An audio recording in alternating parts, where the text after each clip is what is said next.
Hey there, welcome back.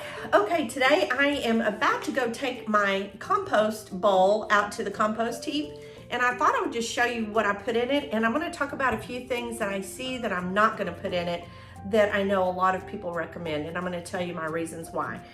So let me just jump right into it and show you what I put into my compost. So here's an apple core. So anything that used to be in the produce section of the grocery store is pretty much okay. Now, here is an example of something that I would take one more step. I would cut this, probably quarter it. Now, when limes or lemons get old, they get really, really hard. But I'm gonna cut that up a little bit because those microbes are gonna break it down a lot faster. Woo, that's tough. They're gonna break it down a lot faster the smaller the pieces are.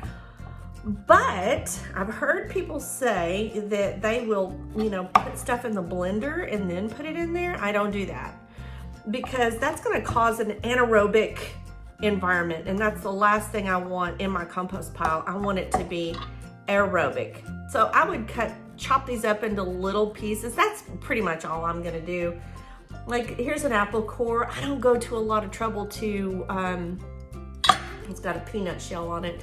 I don't go to a lot of trouble to really just chop that up or anything else. I pretty much just throw it in there. I just make sure that it's not a whole piece. Like if I have an avocado that's gone bad, there's another lime, but it just say that that was a whole. I will go to the trouble to cut it in half most of the time. I have some tomatoes here that are looking kind of wrinkly.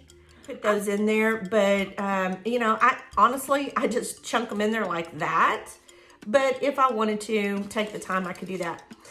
Cut that in half. Here is I made some tea a while ago, so I threw that paper in there. Coffee grinds from the coffee every day. I don't go get coffee grinds from a coffee shop or anything like that. Here is some leftover celery, some little celery, the part that you cut off. There's some strawberry tops. Here is some, I put these in here so you could see them because I knew they would fall. I just got through sorting some beans, and I took out any of the ones that I didn't want to put in the pot. So any of those split, or even the little rocks that come in the bean package, which I don't ever see those anymore. Let's see, here's some part of an onion. Okay. Here's something.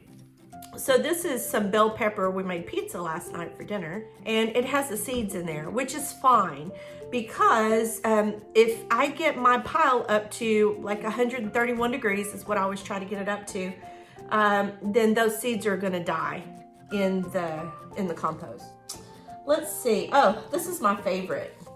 Okay, so if you have some mail, let's just say it's a credit card application, but it has some sensitive information on it that you don't want to throw in your trash, put it in the compost pile. Stories about people rifling through your trash to try to get your personal information.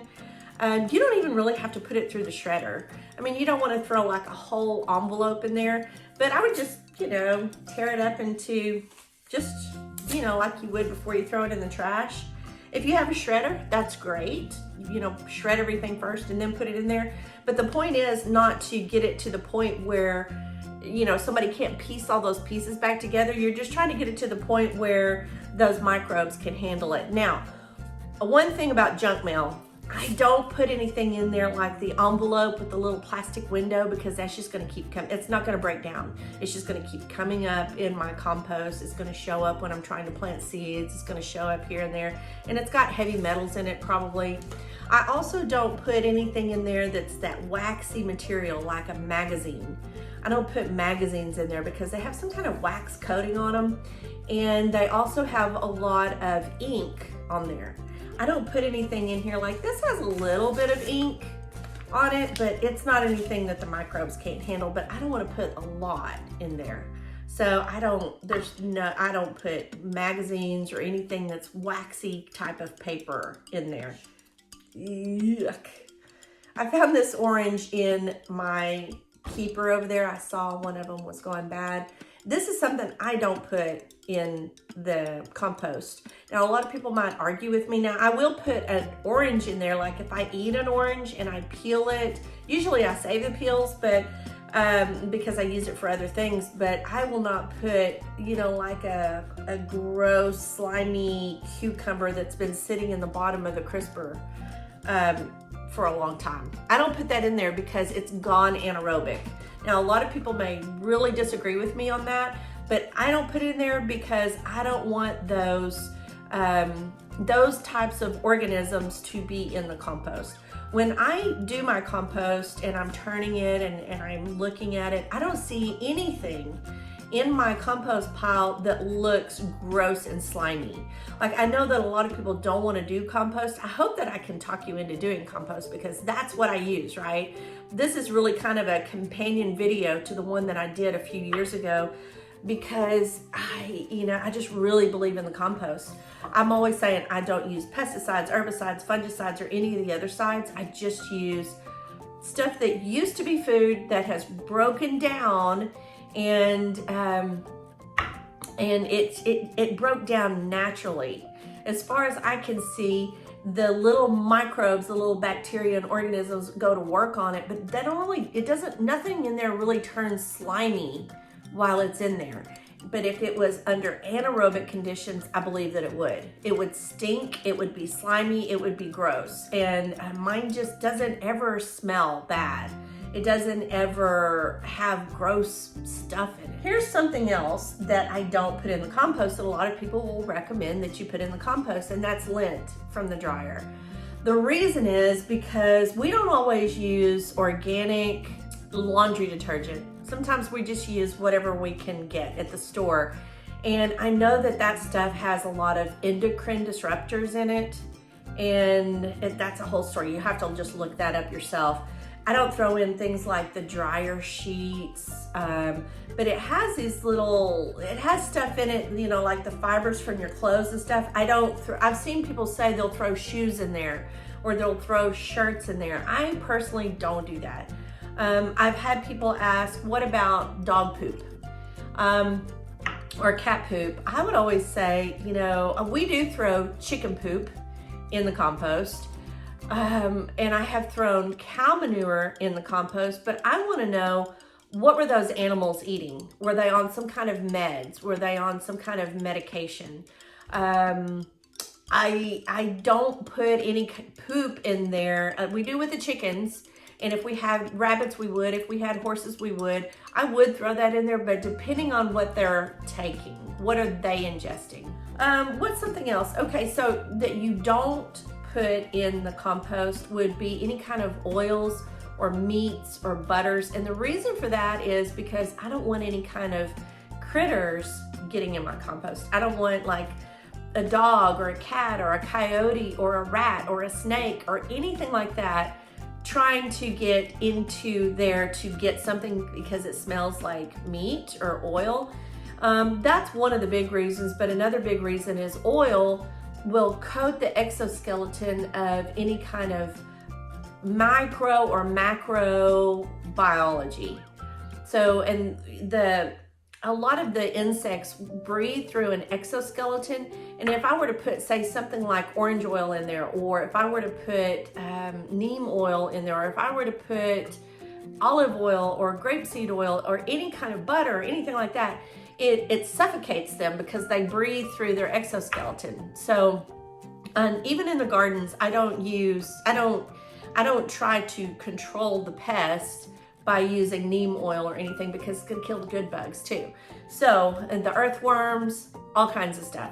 So no oils, no meats, nothing that like bacon, no bacon grease, no leftover chicken, nothing like that. Anything that's been cooked in an oil. Like I will put bits of salad in there or arugula or spinach or something unless it has salad dressing on it, and then I don't put that in there. So this is just a question that I get asked a lot. What else?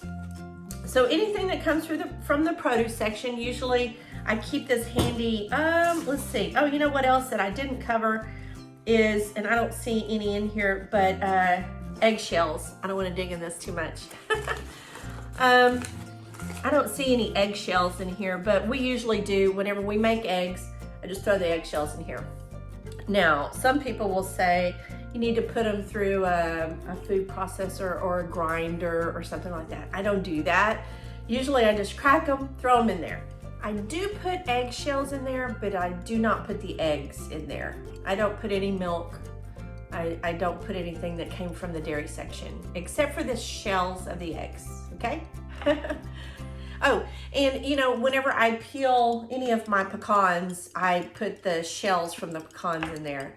We ate some peanuts, I put peanut shells in there, but no peanut butter, okay? So I hope that makes sense. Some people wanna know, do you put sawdust in there? You can. It's really up to you. Where did that wood come from? Was it treated with anything? Does it have, you know, any kind of bad chemicals in it like arsenic or whatever? So that is up to you, that's your choice. We do throw the chicken shavings in with the chicken poop. When I go clean out the chicken coop, I put on gloves and I take all of that manure, the chicken manure, and the bedding, and I just give them all fresh wood shavings or wood chips, whatever I'm using, but I throw all of that into the compost pile. And of course leaves, that's my big carbon for the, but you can go look at the video that I did several years ago on how to make compost. So anyway, from the kitchen, I'm about to take this out to the compost, and I thought I'm just gonna do this video real quick. There's these little labels on some of the stuff that I buy at the grocery store. It might be a tomato or an apple, or in this case, it's a lime. This is kind of waxy. This is the little barcode that came on this lime. And do I take this, should this be in here? No. But do I take the time to take it off every time? No. What happens is all of that compost decomposes.